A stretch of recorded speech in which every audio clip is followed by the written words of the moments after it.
Welcome to another conversation off the clock. Hi, I'm Carmina Constantino Torres, and this is Casey After Hours.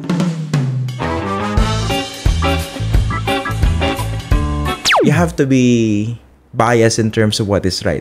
Iba medyo nagpapanggapan ng konti, nagpapaka-objective, diba? Nagpapaka-rule of law. Kasi nga maraming offended sa akin na dilawan eh. Greed and ambition. That to me are the biggest problems of these politicians. Editorial independence. Sana walang makikialam. Pag pleaser ka, this is not the job for you. Saan mo nakuha yung yabang mo? Ba't ka mayabang? His childhood was steeped in social issues. Lumaking mulat. Mula sa pagbabasa ng diaryong koleksyon ng kanyang tatay hanggang sa pakikinig ng balitaktakan sa radyo, impluwensya naman ng kanyang ina. It's no wonder then why he grew up wanting answers, and later, as a journalist, he wanted accountability from the powers that be. But every question thrown comes with consequences, and for him, it was finding himself one day without a job.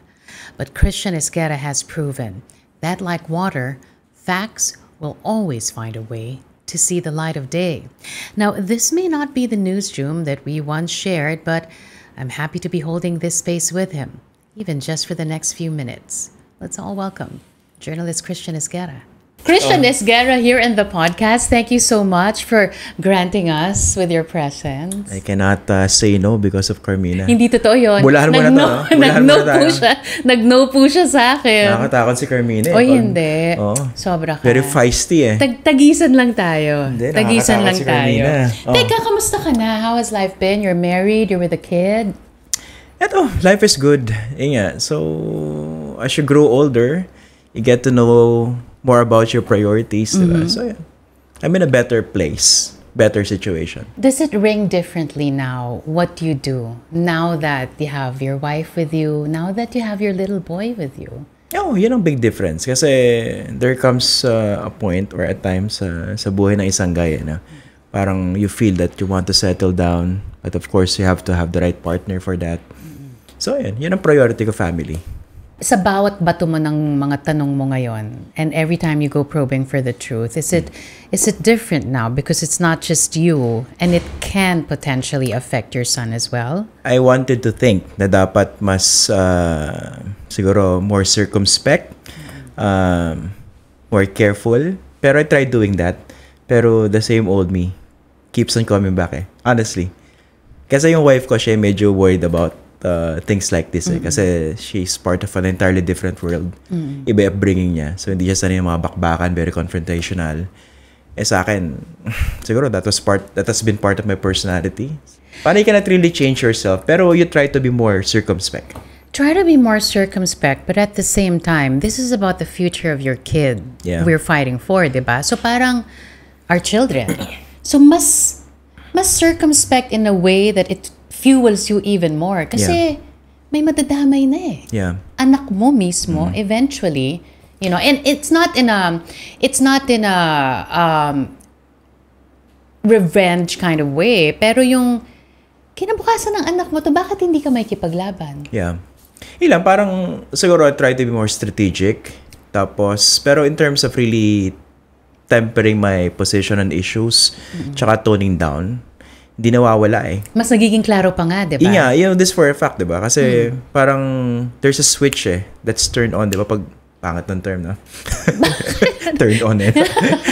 Basta may switch eh. Meron. From within, di ba? Let's say, kunwari ito, yung issue na impeachment ngayon, di ba? Malinaw yung issue ng right and wrong dyan eh. So, you have to be biased in terms of what is right eh. You have to have a clear position on certain issues. And when you get started, tuloy-tuloy yan eh. I want to know your position. Saan? Diyan sa impeachment. You know how ridiculous that is. Of course, I don't want to say na nagsabuatan sila, di ba? Pero some people tend to embrace that observation, especially with what happened, di ba? Sequence of events. Yes, but Of course, you want to give the benefit of the doubt sa Supreme Court. Pero now, lumalabas yung mga questions about the factual basis of their legal decision. So, anong gagawin natin doon? How can you decide on the law when the facts are very questionable, if not But wrong? they didn't go into the merits of the case. It was just about the process. Hindi, yung facts mismo, di ba? In-archive ba ng House of Representatives yung first 3 impeachment complaints. Diba? Kailan ba sila nag-adjourn? Sinidia, etc. etc. Magkaiba tayo ng position dyan. Questionable yung basis ng facts na yun eh. Diba? And then of course, the senators are honorable senators, diba? From the very beginning naman, most of them, or many of them at least, really wanted to kill the impeachment case. Iba medyo nagpapanggapan ng konti, nagpapaka-objective, diba? Nagpapaka-rule of law. And they had been waiting for this decision. Pero ang tanong dyan, halimbawa, because this is from my perspective, this decision of the Supreme Court put the process first before the personality. And it doesn't preclude, the fact that come February 2026, di maghain kayo ng panibago. But with a much more difficult process because they added additional requirements. Yan ang sinasabi ng iba. Was it really difficult or did it strengthen? Did it strengthen the impeachment process beyond this administration, beyond this set of politicians? But the next question is, nakalagay ba sa Constitution? Oo. Nakalagay sa due process clause of the Constitution. Yun ang pinili may questions sa due process clause because you're talking about life, liberty, and property. And here, iba yung accountability of public official like Sara Duterte. So, hindi naman siya mawawala ng kabuhayan, buhay, kalayaan, tsaka hanap buhay. Tatanggalin mo lang siya sa posisyon kung ma-convict siya. And perpetual disqualification. So, there's that legal argument that yung due process, ginawa siyang stretch to cover Sara Duterte. Which we'll all find out come the motion for reconsideration. Pero ako, ito ang position ko dyan.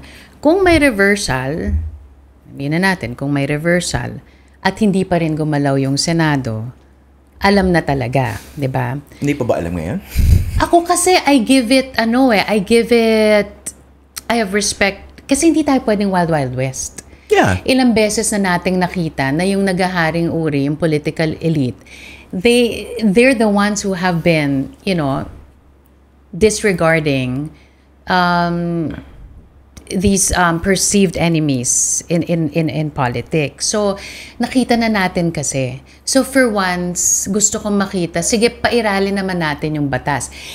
Bad news for those, diba? Bad news for those who want the Vice President impeached, or taken out in the 2028 presidential race, pero,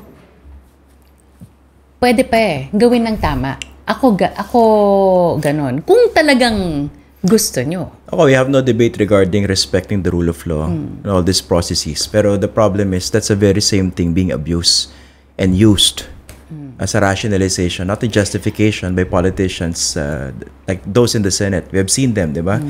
Kumbaga, you've been also doing a lot of interviews for so long, di ba? Many of this... Talagang for so long. Di ba? Many of the senators, na-cover ko na yung mga bata pa yan eh. Di ba dyan, halos kaedad ko lang eh. Medyo alam ko na yung balahibo tsaka kaliskis ng mga yan eh. So, I don't even take it with a grain of salt eh. A sack or a ton of salt when they claim that they're just for the rule of law. Iba dyan, obvious na obvious, they really are protecting the Vice President. Meron talaga. Oo naman, walang duda. I don't even care whether it was the Vice President. No? Kunwari, si Lenny yung Vice President ngayon or si Bongbong ini-impeach.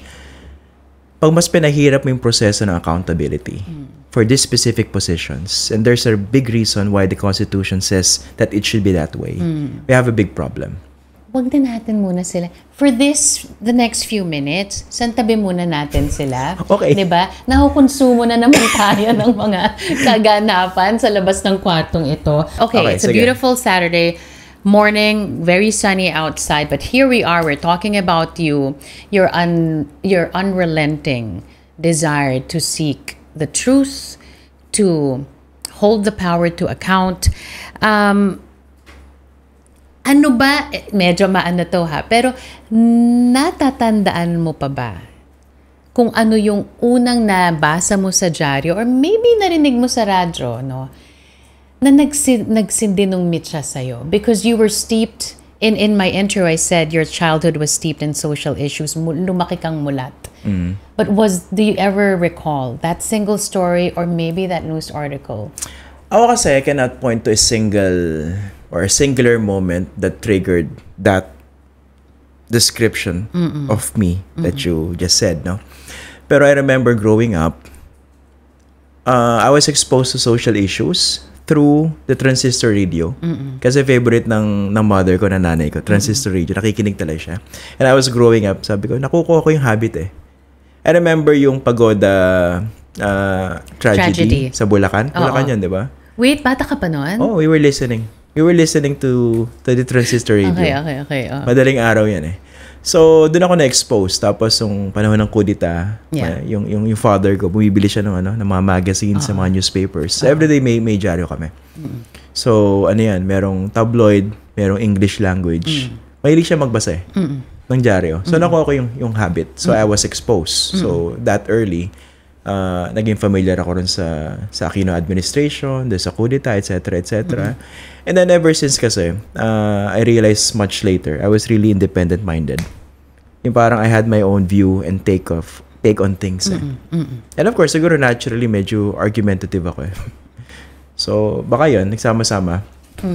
Pero nag-discussion kayo sa between your dad and yourself? Hindi naman, nakikinig lang. Nakikinig ka lang. Oh. Kasi iba yung you caught the discipline. Iba yung namumuon na yung conviction mo. Gradually, lumalabas yun kasi in certain moments eh. Baka, nuwari, meron kang kausap, yung pala yung conviction ko.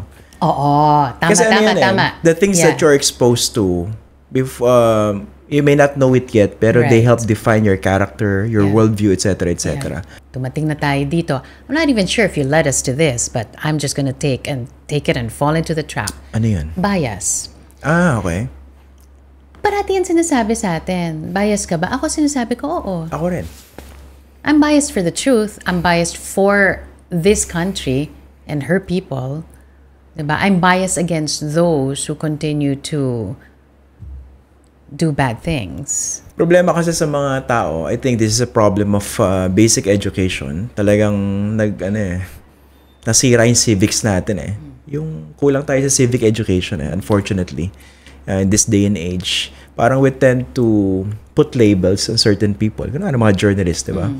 If you espouse a certain worldview, sasabihin sa'yo, dilawan ka eh. Correct! O kaya, BBM ka eh. Tapos, okay, Duterte ka kasi. Hindi pa pwedeng wala kang pinipili sa tatlo. Kasi nga, maraming offended sa akin na dilawan eh. Hindi ko nasabihin kung bakit. Maraming galit, nagme-message sa akin. Because of certain positions that I've been taking recently. Of course, yung mga BBM, galit na galit yan.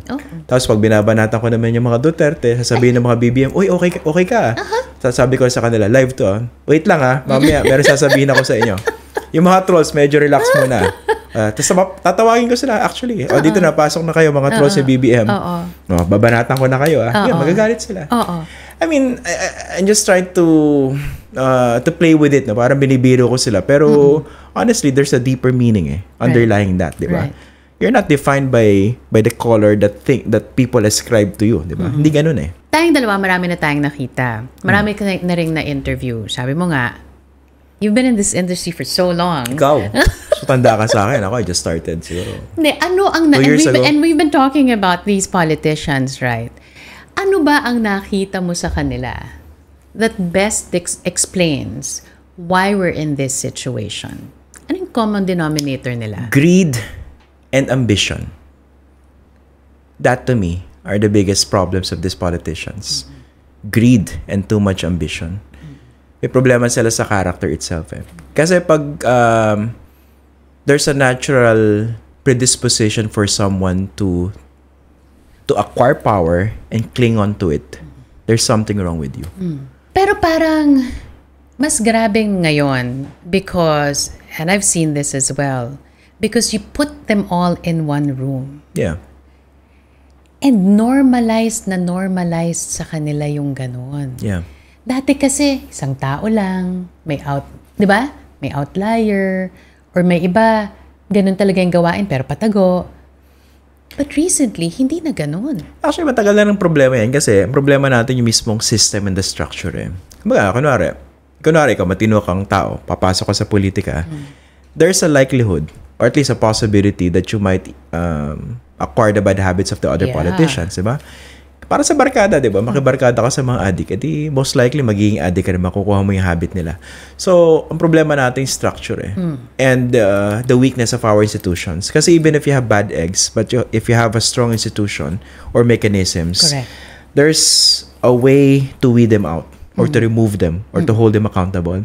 But the problem is the institutions are weak and the personalities are rotten. Minsan iniisip ko, sinasabi nila, puro negative yung nakikita mo about the Philippines. Sabi ko, not as negative as how Sara Duterte described it recently sa South Korea. Di ba sabi niya, wala tayo sa kalingkingan ng mga bansang binisita niya. Ako, I've seen the big difference, no? Yung progress ng Pilipinas from the 90s up to now, 2025. Pero, ang problema natin, ang baba ng standards natin. Given our resources, given our promise, our human resources in particular, lahat-lahat, pag pinagsama-sama mo, we're losing a lot. Imagine mo, no? Millions of Filipinos, anong quality of life na meron sila? Ito example, ordinary office worker. Sabi mo kumikita ng 30,000 a month. Magkano ng 30,000 a month for a family of 5, di ba? Namamasahe. Ilang oras siya sa biyahe because of traffic. Mausok. Yung health niya, compromise. Pag uwi niya, sabi mo alas 7, alas 8. Paano niya maalagaan ng maayos yung anak niya? Sino nag-aalaga sa anak niya pag wala siya? Tapos papasok siya kinabukasan. Imagine the grind of this ordinary Filipino worker. Naisip pa ito ng mga politiko. Siyempre, they pay lip service sa mga ganitong situations. That's why they claim they're trying to improve the lives of ordinary Filipinos. But are they really doing it? Are they not protecting the interests of the big businesses that bankrolled their campaigns? Their campaign. That's what I always say. Yan ang problema eh. Yeah. Pinag-uusapan pa natin yung kumikita ng 30,000. Paano pa yung below minimum? Right. Paano nabubuhay yan? But there are good ones though.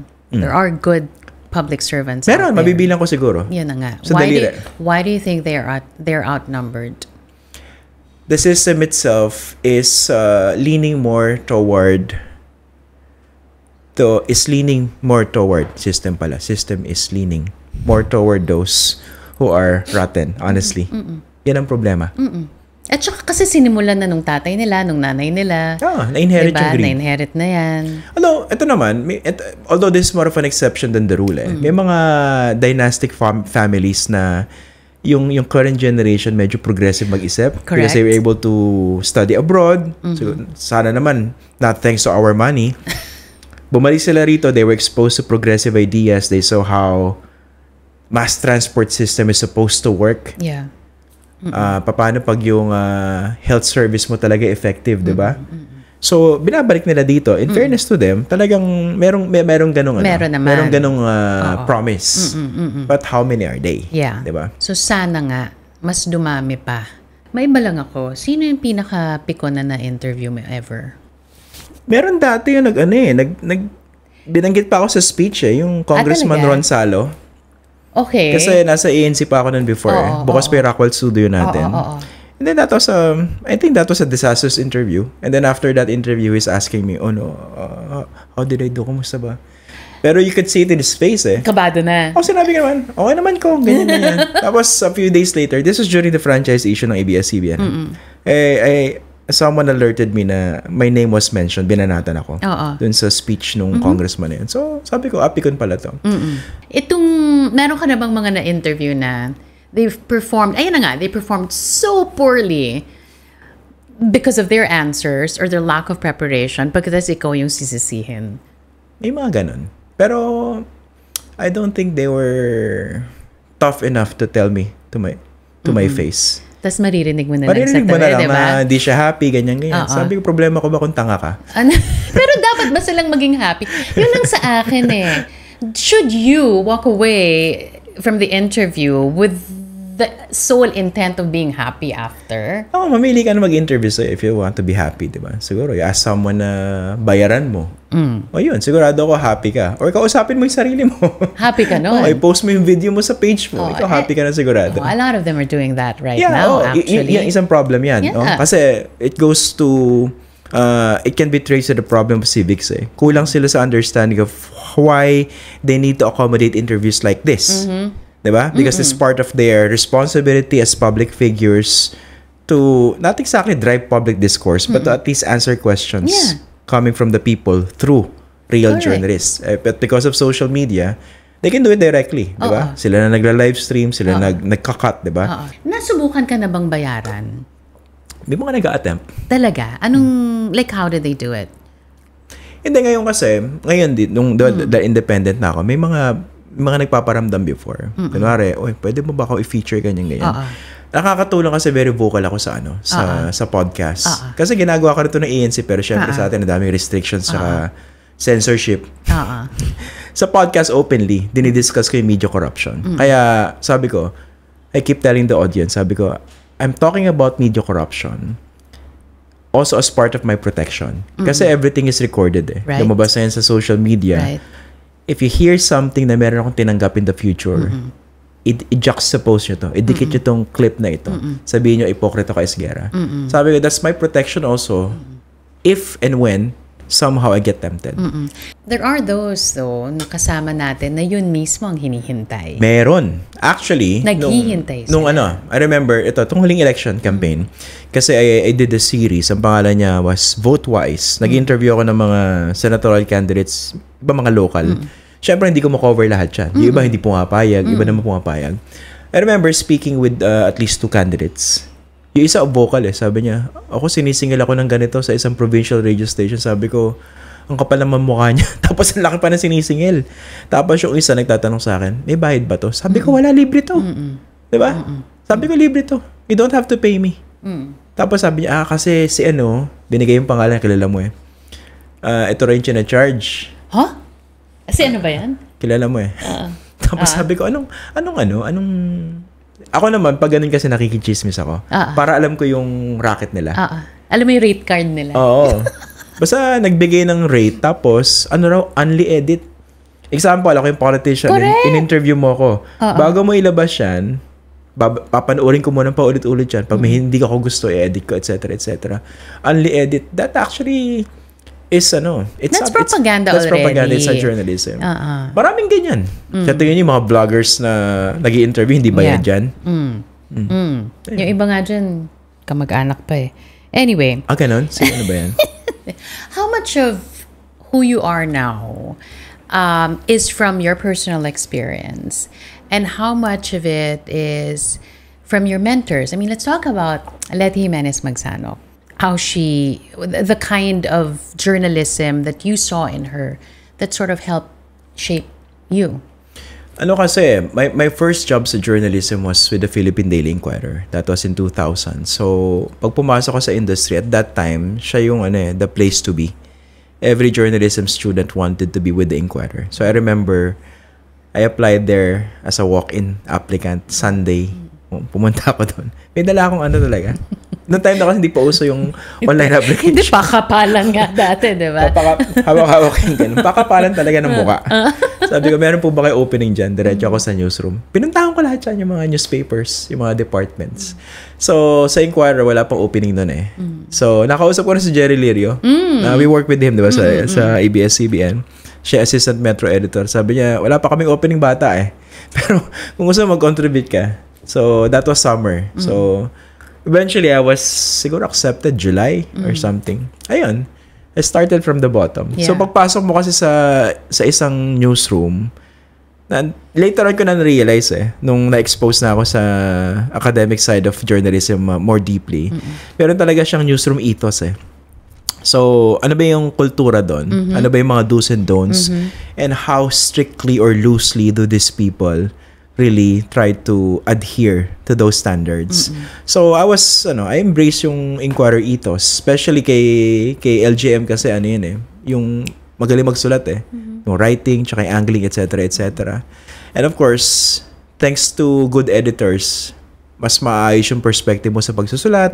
Minsan kasi yabang mo pag college, di ba? Pili mo, kaya ko na yan. Pinag-aralan ko na yan pero pag nakita mo, mas maganda pala yung anggulong ganito. Tsaka dati kasi, yung editing sa papel Tapos ginagamitan niya ng red pen. Ang problema kasi sa journalism, hindi lahat ng may experience mo na ituro sa school Example, dealing with sources. This is a very stressful job Example, kausap mo tong source na to. Paano kung inaway ka yan? O nag-threaten na i-demand ka. O sinabi, pag nilabas mo yung story, mamamatay yung pamilya niya. You have to do a lot of judgment calls. Correct. Day in and day out. Correct. So, Hindi maituturo yung mga ganyan eh. You need the guidance of certain editors.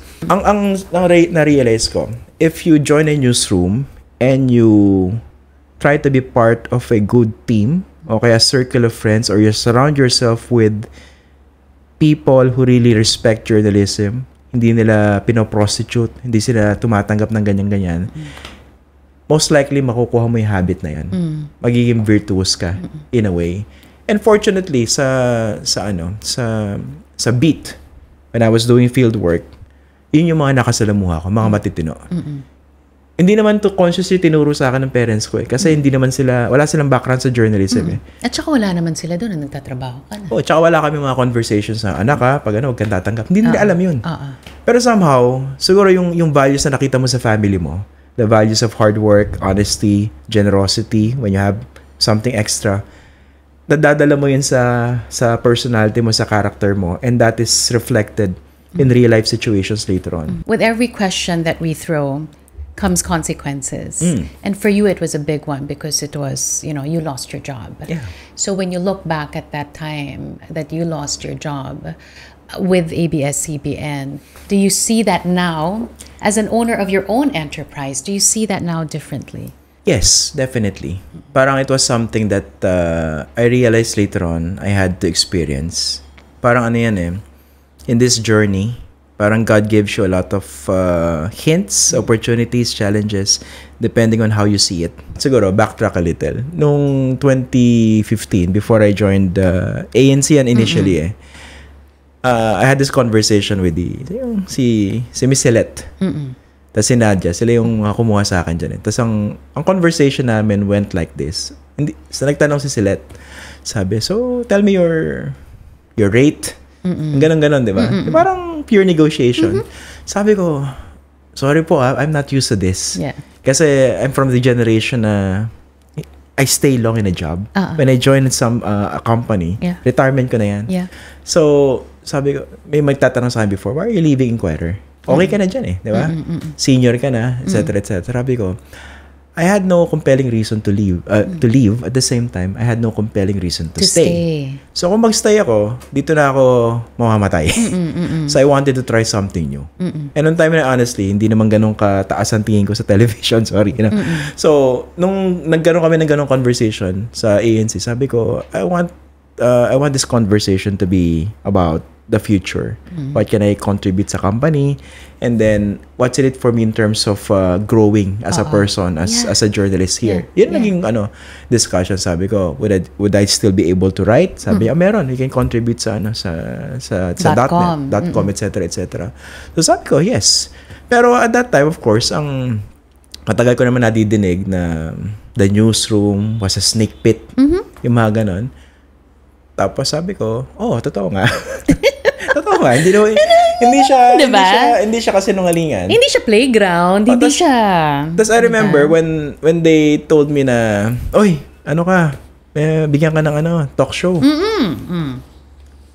In all honesty, no? Kasi an ordinary journalist, 'di ba, alam mo to sa field natin, yung television, natural attraction sa mga narcissist eh. Right. Diba, parang tipong bibigyan ka ng talk show. Pucha, magwawala ka dyan, di ba? Tweet ka na agad. Oy, meron akong talk show. Alam mo sinabi ko? I don't know kung naalala to ni Nadia, no? Sabi ko sa kanya, will I be allowed to be a real journalist here? And how much editorial control will I have? Sabi ko, di ba automatically, sige please, bigyan mo ko ng talk show. Ang sinabi ko sa kanya, sabi ko, editorial independence. Sana walang makikialam. And kudos to her, no? Tsaka kay na Miss Celette. Talagang they really tried to make sure that they respected the end of the bargain. Yung talagang they tried to shield me from editorial control. Sabi ko, hindi ako nagyayabang dito because there's a difference between self-censorship and of course editorial independence and self-regulation. Sabi ko, nagre-regulate ako ng sarili dito and make sure that everything I say is objectively verifiable. Pero syempre, ultimately, nagkaroon ng mga friction, di ba? Sinesensor na ako nung pinaka nasa taas even before the franchise issue. So, yun. And then, medyo frustrating na, sinabi ko na lang kay Miss Nadia, alam nyo, they own the company. They can fire me anytime. Ayun, so, eventually, they fired me. And that's what happened. Looking back, that was a blessing. Honestly.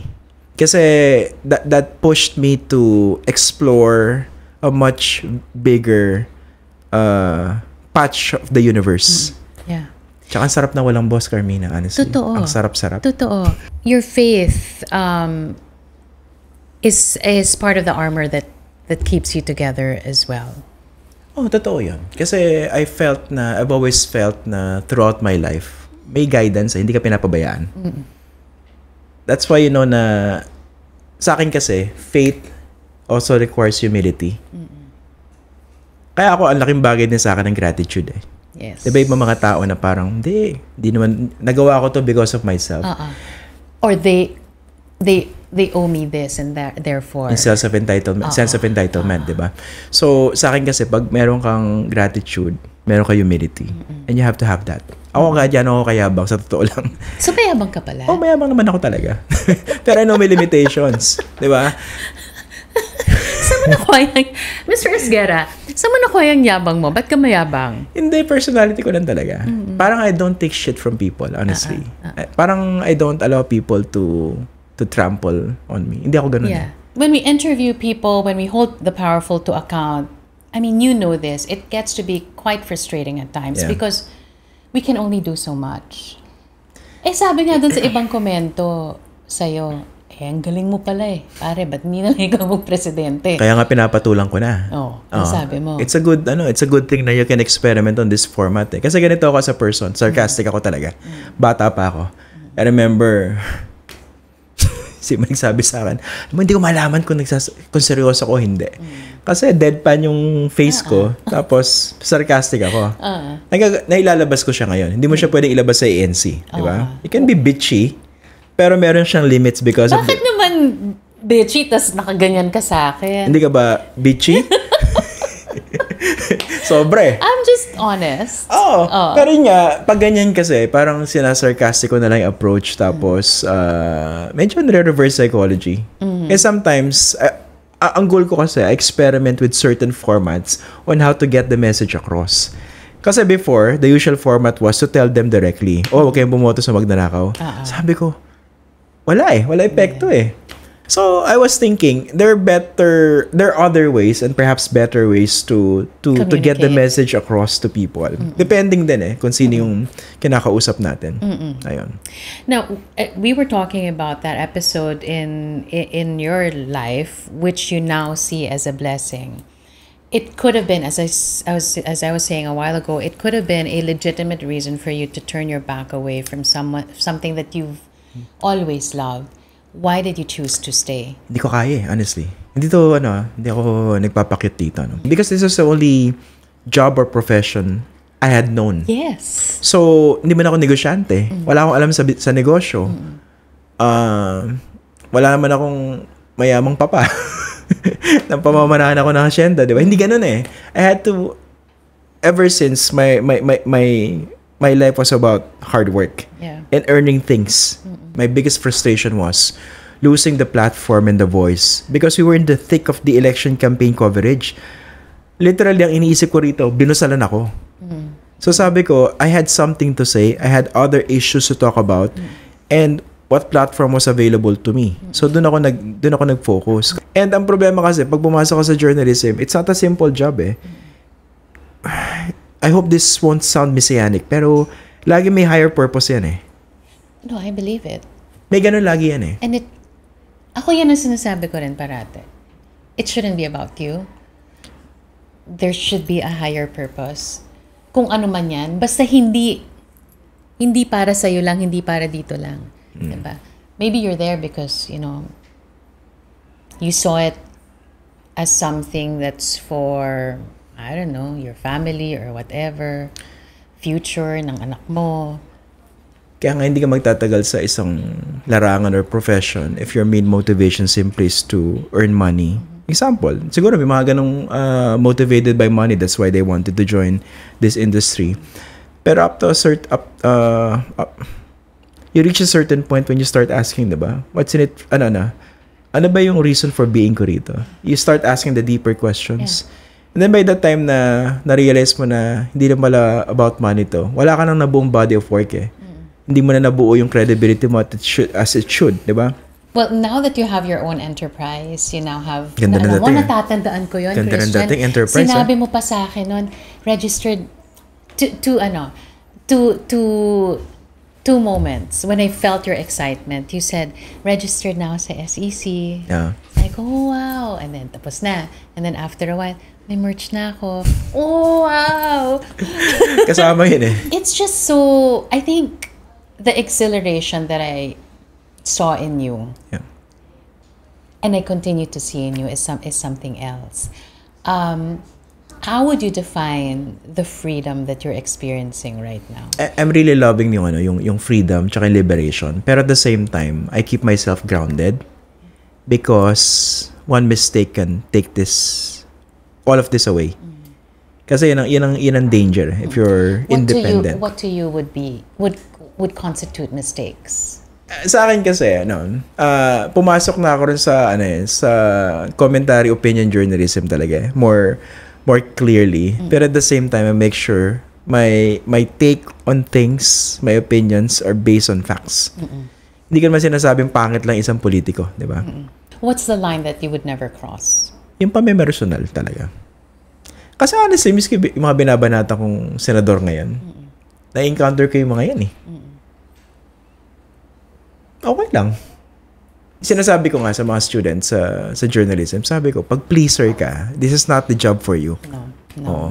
Of course, may tama sa yan, pero that depends on the kind of value you put in that particular engagement relationship. And again, you go back to that higher purpose.